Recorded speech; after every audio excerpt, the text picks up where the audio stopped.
Getting to know you, getting to know all about you.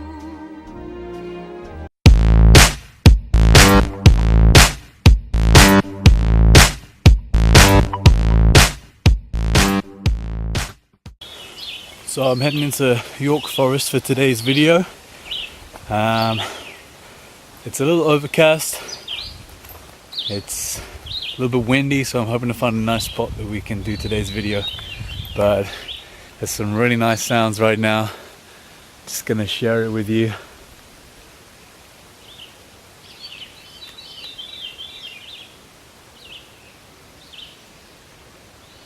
Hopefully you guys can hear that.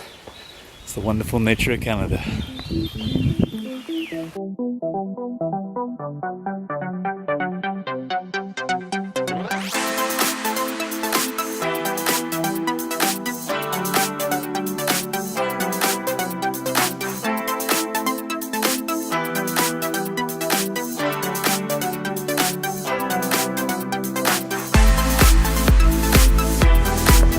So I thought today we'd just do some basic questions, find out a little bit about me and what I'm trying to do here and what it's actually going to take to do it. So yeah, let's go ahead and answer some basics. So who am I? Where am I from? My name is Sam. I'm from the UK, as you can probably tell from my accent. I've lived a few different places in the world, Australia, Mexico. I'm currently living in Canada, but I'm moving back to the UK pretty soon. Job-wise, I suppose you could say I'm a bit of a nomad. I've done various different things, everything from karate instructor to a car body repairman, to current job of scuba dive instructor. I've done a lot of different things. I guess I'm still trying to find that one thing which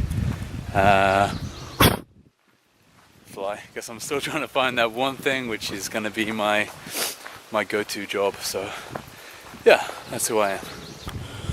So why did I decide to take on the challenge of becoming an ultra runner? Well, I guess it probably stems back to primary school, so probably when I was about 12 years old. I did pretty much everything that the school had to offer sports-wise. I was a pretty sporty kid, and I took up running when the opportunity was there as well. The school didn't really have a running team or anything, but there was always some races between other schools and things like that. And I had one race, and I got tripped up right at the very start of it, and everyone else started running off into the distance. And I remember getting up, and it was the worst thing, because I was always pretty good at running. I was usually up the front somewhere, and for a kid with asthma, being good at sports was a big thing for me. So as all the other kids took off, I got up, and brushed the dust off, got back in the race, but ended up finishing something like 45 out of 200 odd kids, which was okay considering I got tripped up at the start. But after that, I guess I never really ran again. A bit of a confidence knock, but I think I started taking up running again probably about 6-7 months ago, and I started again at the gym, and got back on the treadmill. And I'm 33 right now, so that tells you how long it's been, 20 years. And started building up a little bit here, a little bit there, but started realizing how much I love just running. And after I started running here in Canada again, outside a little bit, you know what, I just thought I wanted to take up a bit more of a challenge. I'd always wanted to do a marathon, but it was one of those things I said I'd do but never got around to doing. and I thought, why not just take it one step further and just see how far I can go. So yeah, this is a challenge, and we'll see how far I get. I'm hoping that, you know, maybe you're watching this and you're thinking about doing it yourself, like trying to be an ultra runner, or even if it's just a marathon. I say just a marathon, that's still a pretty big feat. You know, maybe this is inspiration for you to go out and do it, or maybe you'll see how far I get and realize that, you know, you can do something like this as well. And so why 3 years? I set myself out a 3-year plan. Well, I'm essentially starting from scratch. Been running off and on for 6 months, but nothing serious, like on the treadmill a little bit here and there. The last few months I have been running outdoors a lot, but I've actually been injured, which we'll talk about in a bit, in the last 5-6 weeks. So 3 years is kind of a sensible target for me, I think. Next year I'm going to aim for the marathon. The year after that, I would like to aim for 50 mile or 50k ultra, and then the third year try for the 100 mile ultra. Everything is subject to change right now. If there's one thing I've learned from everything in my life, is that plans don't always go the way you want them to. So I think one step at a time. We'll concentrate on the ultra in a year or so, and just think about the next step for now.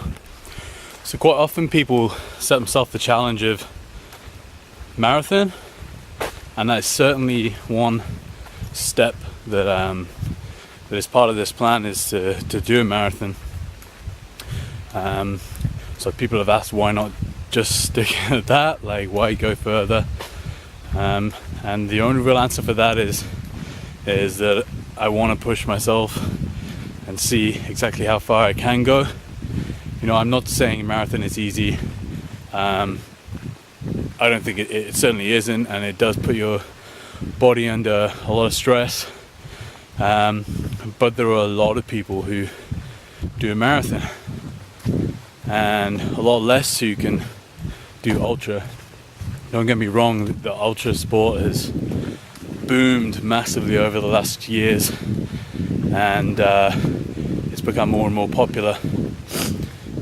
But there's still a lot less people that can do it. So yeah, I want to see if I can get there. So how fit am I already? How fit do I need to be? And am I even built for doing this kind of sport?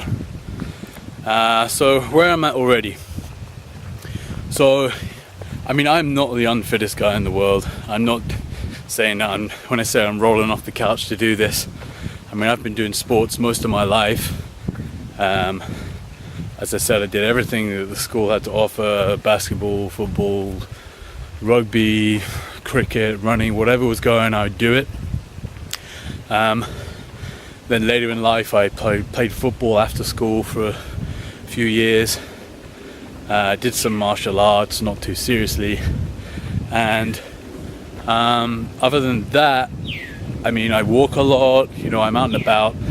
I don't sit down all day long, so I'm not the unfittest guy in the world, but I do take I need a lot of motivation to get going sometimes, just like any. I do have asthma, so you know, it's pretty common for a lot of people.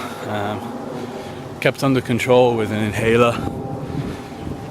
Doesn't surface too often, unless I'm doing a lot of physical activity. But it's usually kept at bay with an inhaler. I haven't had a serious attack with that since my probably teens. But you never know. I mean, that's why I just use a preventative and hope that everything just stays at bay. Other than that, I have bad knee problems. I've always had bad knees, probably from all the sport I did as a kid. Rolled my ankle a few years back, my right ankle, so every now and then that gives me issues.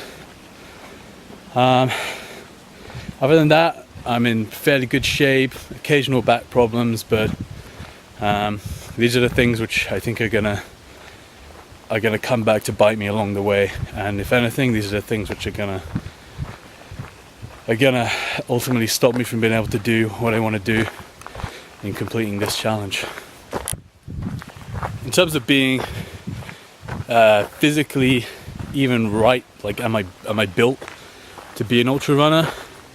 It's a good question, and you have to look at a few things. I mean, first of all, you know, if you take a look at any group of ultra runners, there's going to be some diversity there, but the majority you're probably going to see is fairly thin, ultimately lightweight guys and girls, not overly stacked and tall. So I'm about 5'11". Right now I'm about 176 pounds, something like that. A few months ago, maybe 6 months ago, I was probably getting close to 190. So it gives you an idea of how much I've lost just in the last 6 months. But I think when you're talking about the physique of an ultra runner, you really have to be concerned with the top, like the waist up. Studies have shown the one main factor in time, I would say, over completion, but certainly time, would be arms. Generally, the bigger people's arms are, the bigger that effect that has on the outcome of their race. If you think about it, if you're carrying a lot of muscle and you're swinging those arms as you're running, it takes a lot of energy out of you. So I've got to slim down a little bit, I think. You know, I'm not saying that if you're big and you can't do this, but I think it's certainly going to help me to slim down a little bit. On the flip side though, I'm not saying like get skinny and lose all your muscle. It 100% helps to be toned. In fact, you need to have a really good core as a runner. Ask anybody who's been running for a long time or knows anything about running, and they're going to tell you that having a strong core is one of the basics that you need to be a good runner. And I'm not going to show you my belly right now, but let's just say we have a little way to go on that one. But for sure, I'm going to be working on that. That is one key component of my training to come. Got to switch arms a bit. It's getting tiring. So what changes am I going to have to make? Well, 100% right now, my diet needs to change. I'm very lucky that I have a very talented wife when it comes to the kitchen. She loves to cook, and she's 100% behind me when it comes to doing this and making sure that I get the right sort of food I need, because I am a pretty useless cook as it goes. I can do a good chili and that's about it. So I gotta look at the diet. Snacks is one big thing that I have to cut out, I guess, really. Well, not cut out, I just have to cut out the wrong snacks. You know, it's good to include the right snacks throughout the day, but you know, when you are lying horizontal in bed at night for 4 hours with 2 bags of chips, some chocolate and whatever else sitting next to you, that is not going to help you on this journey. And that's a difficult one for a lot of people, cutting that sort of stuff out. So yeah, that is one thing I'm going to have to do, is diet 100%. So another thing I'm going to have to change is my routine, like my daily routine. Obviously I'm going to have to include training in there. Running probably 5 times at least a week. There's going to be all different kinds of running, different running training in there. So I'm gonna have to do hill repeats, fartlek training, a lot of different stuff, speed work. At the same time, I'm probably going to have to include some cross training, so swimming, cycling, stuff like that, as well as the rest days. So it's trying to slot in those times into your day. Probably means I'm going to be doing a lot of this stuff early in the morning, so getting up early from now on. It sucks when you start doing that stuff at first, but after a few weeks of doing it, it becomes, it does become routine, and then it just becomes a normal after that. But yeah, we'll see. Once I'm out of injury, we'll get on it and see how we do. So what are my goals out of this channel, out of this experience? There's some achievable ones, and there's definitely some which are less achievable at this stage. The achievable ones are doing the actual ultra marathon. I believe it is achievable, and the things along the way, like the 10Ks, the training, the marathon, it's all achievable, as long as you train properly and stay out of injury and have the right mental attitude towards it. Some slightly less achievable goals would be interviewing some people that have inspired me already, some other ultra runners, getting into do some interviews with trainers, things like that. I mean, some of it is achievable, but when you're talking more high profile names and a very small channel like this, with zero budget, that is going to be something which is going to be difficult to do, but I really hope I can get there. I mean, if this story picks up enough pace and gets enough followers, subscribers and everything, ultimately I'd love to get like a sponsor, but we're talking somewhere in the future on a distant planet maybe for that. So where am I at so far? What experience do I have? So where I'm at to this point, as I mentioned before, I started running maybe 6 months ago, just in the gym on the treadmills, probably 2-3 times a week, doing up to 5K on the treadmill. No special time, just covering the distance. I started running outside maybe 3 months ago, something like that. And that for me was when it went from being something I liked to something I almost relied on. Gets to a point where you get, I guess, what's called the runner's high, and anyone who's a runner and has that can tell you it's like a natural drug, I guess. You'll get to a point where you get such a rush of endorphins that you'll get back and you could have done a super long run and you come back and you're absolutely shattered, but you're just going to have a smile on your face and you're going to feel buzzing, and that's the stage I got to until about 6 weeks ago. And I had decided to bump up my distance. I thought I'd start from going and doing 5 to 10Ks, and I woke up one morning and I thought, you know what, I'm just going to go for a really long run today. And I went and I did a half marathon. It wasn't a competition or anything.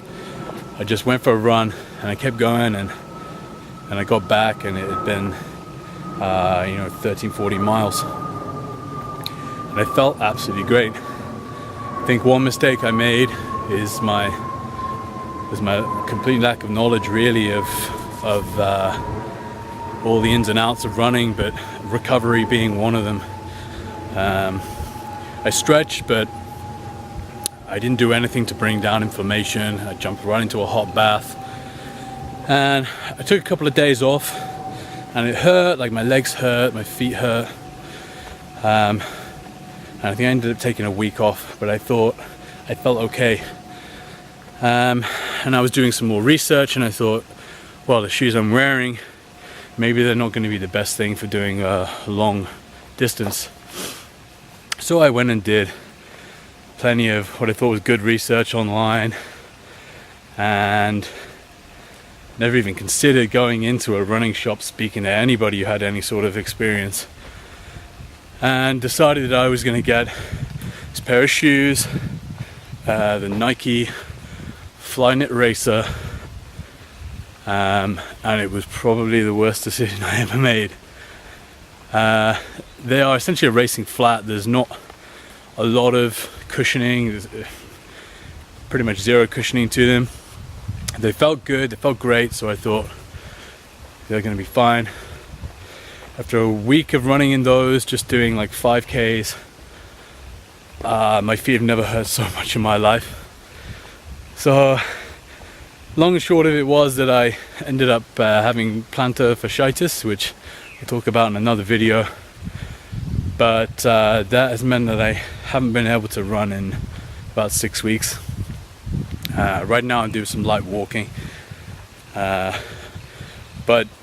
it's meant that, you know, I haven't got that endorphin rush that I was getting from running, so it's actually pretty depressing for the first few weeks when you don't get that all those endorphins you were getting. You get like a withdrawal from it.